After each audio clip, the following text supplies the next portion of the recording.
Estimados participantes, qué bueno tenerlos nuevamente por aquí en este taller Indicadores de Gestión en su nivel 2. Hoy ya todo preparado para avanzar en el video número 3, en donde trabajaremos los módulos 5 y 6. Sin embargo, antes de avanzar, queríamos hacer una breve reflexión, porque como habrán notado en el video 1 y 2, ¿qué hemos trabajado? Bueno, básicamente ejemplos sencillos, ejemplos muy básicos, pero que nos han permitido ver lo que vimos en el nivel 1, lo hemos podido plasmar ahora con ejemplos reales, cosas que se hacen en las empresas en el día a día y que además nos han permitido visualizar con detalle cómo hacer cada una de estas cosas. Hoy en este video nos gustaría que le metas mucho la lupa porque vamos a trabajar cómo crear una matriz de indicadores. Es decir, vamos a elaborar como una ficha para que puedas revisar con detalle y ver cuál es el paso ABC para lograr este objetivo. Luego vamos a trabajar también los fundamentos para crear un manual de indicadores. Entonces, bueno, recomendaciones de siempre. Haz tus anotaciones para cuando nos encontremos en el en vivo puedas hacer tus preguntas, aclarar tus dudas y ampliar la información. Entonces, bueno, así de sencillo, arrancamos.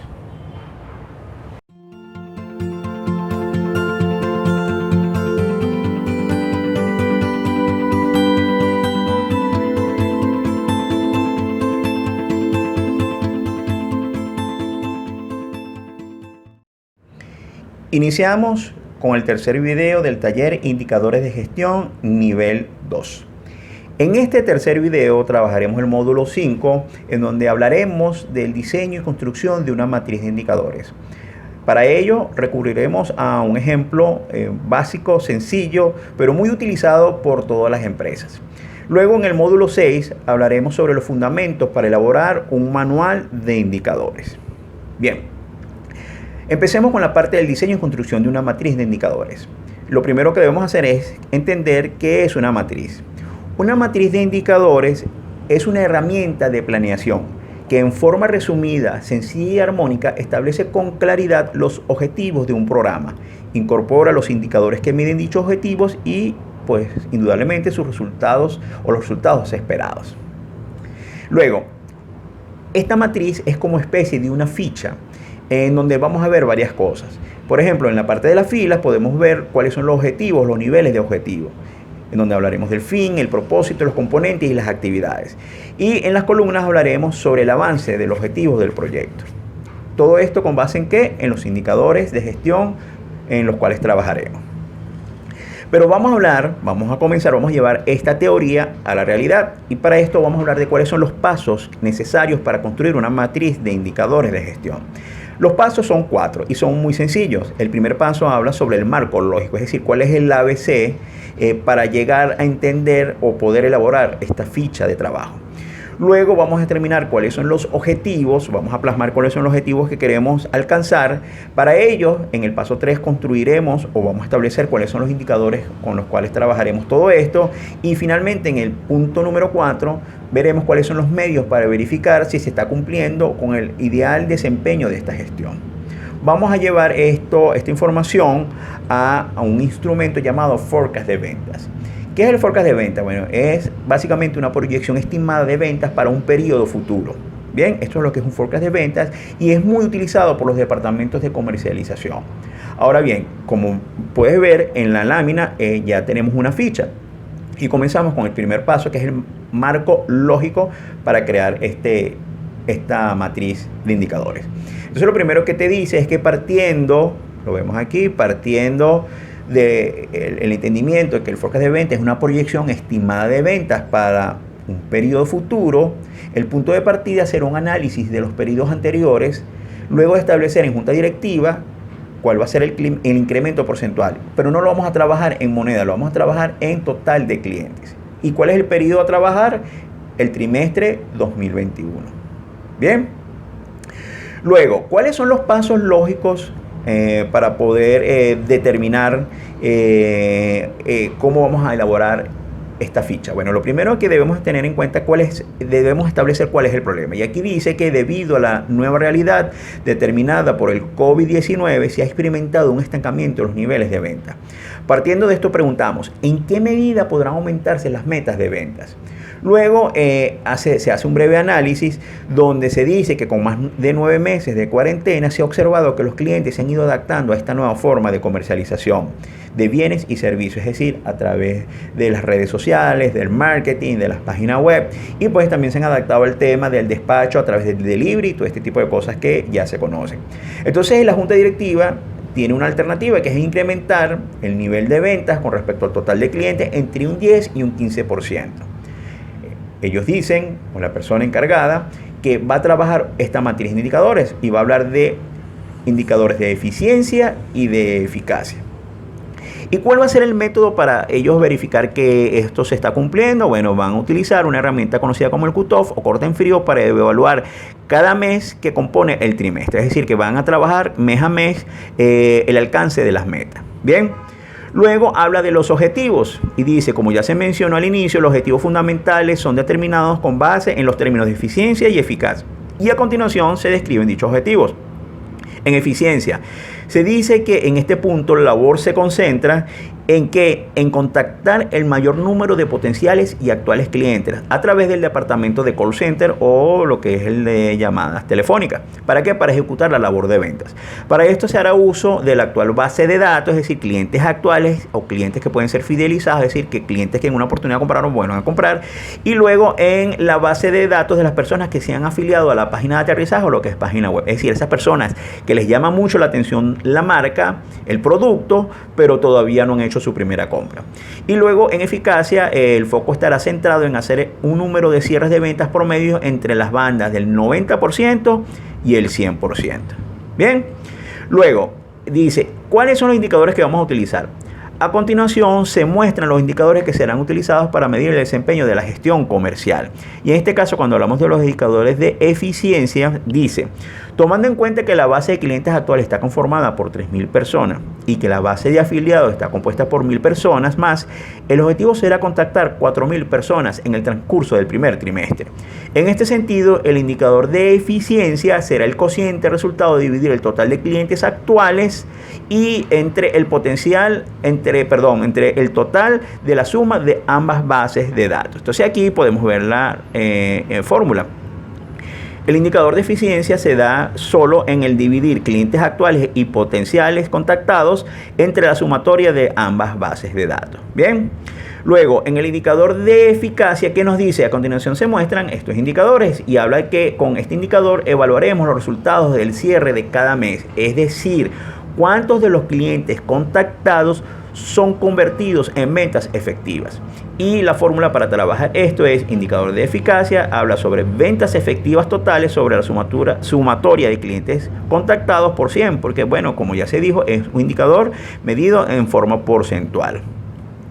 Entonces nos dicen que los medios de verificación son los siguientes, es decir, en la parte de eficiencia, que estamos hablando que es una simple división, entonces cuando nos da un índice entre 0.9 y 1 es excelente, cuando nos da un índice entre 0.7 y 0.8 es bueno, y cuando nos da entre 0.5 y 0.6 es deficiente.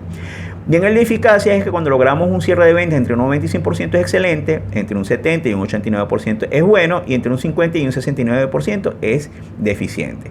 Entonces finalmente se elabora, supongamos que ya ha pasado, se ha ejecutado el primer trimestre, y entonces se lleva estos datos al forecast de ventas para evaluar esta matriz. Entonces fíjate que dice que están los meses de enero, febrero y marzo, y después al final se muestran los totales. Entonces primero se habla del prorrateo de clientes actuales. Entonces, ¿qué tenemos? Que en el mes de enero, de la base de clientes actuales, se estableció que había que contactar por lo menos a 1.000. En febrero 1.000 y en marzo 1.000 para hacer un total de 3.000.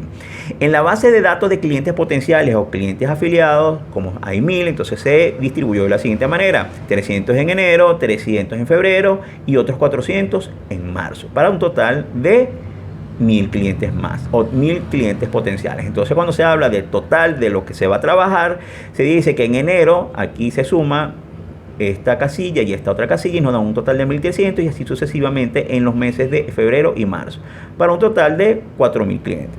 Entonces, cuando se ejecuta la labor del call center, es decir, de llamada, entonces te dice, aquí se vacía la información, en donde te dice que en enero se contactaron de los 1.300 que están establecidos, solo 900 clientes.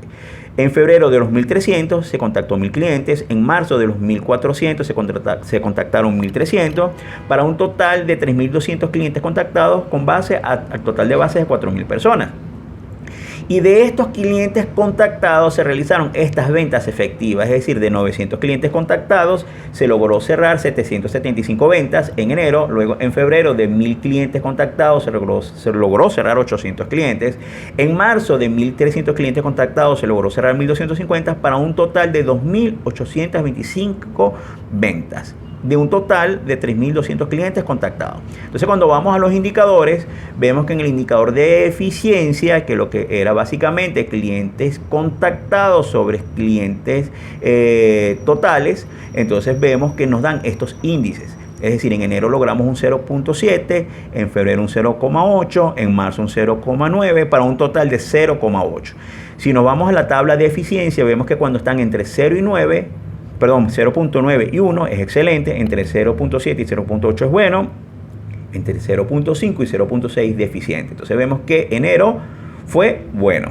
Luego vemos que en febrero fue 0.8, también fue bueno. En marzo vimos que el mejor desempeño en cuanto a la eficiencia fue excelente, porque llegamos a 0.9, y en el total del trimestre fue 0.8, es decir, que estuvo en bueno. Es decir, que sobre la base de los clientes, tanto potenciales como actuales, se logró un contacto eficiente de 0.8.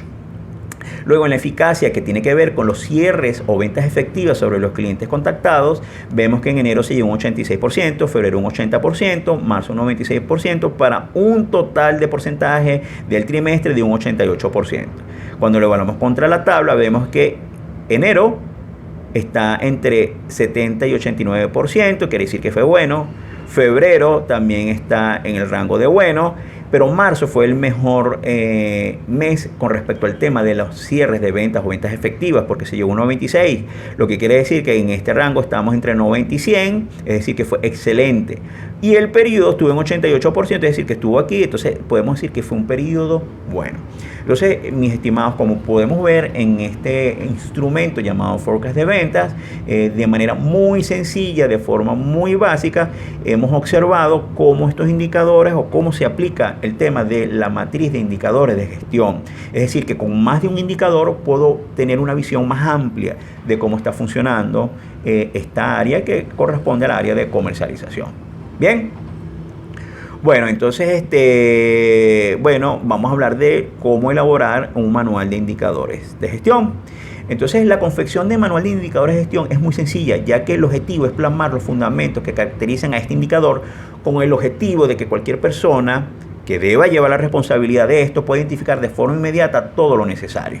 Bien, entonces, ¿qué hacemos? Bueno, mira, los fundamentos del manual de indicadores de gestión son los siguientes. Primero, este manual debe identificar el indicador a través de un nombre. Como lo vimos en el ejemplo anterior, puede ser indicador de eficiencia del área comercialización para el forecast de ventas. Ese puede ser el nombre. Luego, como normalmente en una base de indicadores tenemos muchos o varios indicadores, es ideal asignarle un número, es decir, número 1, número 2, número 3, número 4. Luego se le pueden asignar unas siglas, donde en este caso las siglas puede hablarse básicamente de, por ejemplo, si es el departamento de comercialización y es el indicador número 18, pudiéramos poner en la sigla C-18 para identificar a qué departamento pertenece este indicador. Luego habla sobre cuál es la unidad administrativa responsable, es decir, quién o qué persona o qué sector o qué departamento se va a hacer cargo de este indicador. Luego habla del objetivo general, muy sencillo, es decir, por ejemplo, si volvemos a tomar el ejemplo anterior, vamos a evaluar el nivel de eficiencia del periodo enero, febrero, marzo del año 2021. Bien, luego el específico habla sobre el mes de enero, el mes de febrero, el mes de marzo, o sea, le da el punto exacto de cómo va a medir, en este caso, la eficiencia. En la descripción habla sobre el detalle completo. Aquí es donde tenemos la oportunidad de describir de la A a la Z todos los detalles de este indicador. Finalmente establecemos la fórmula, como lo hicimos en la matriz. ¿Para qué? Para que la persona pueda entender cómo es el cálculo de este indicador. Se establecen junto con la fórmula cuáles son las variables que lo componen, es decir, en el caso anterior, este total de ventas sobre el total de clientes contactados, por hacer un ejemplo. El factor de ponderación fue lo que vimos, en donde dijimos que entre el 80 y el tanto por ciento es bueno, entre otro porcentaje es malo, y así sucesivamente. Luego, ¿cuáles son las fuentes de datos? Es decir, ¿de dónde? Cuando hablamos de una fuente, imaginémonos cuando se habla un chorro de agua. Entonces, ese chorro de agua es una fuente de agua. Entonces, en este caso, ¿cuál es la fuente de los datos? Es decir, ¿de dónde provienen? Y para el ejemplo anterior, la fuente de datos, ¿de dónde proviene? Del departamento de call center cuando va haciendo su gestión de venta. La periodicidad tiene que ver con el tiempo establecido, y como vimos allá, fue el primer trimestre del año 2021.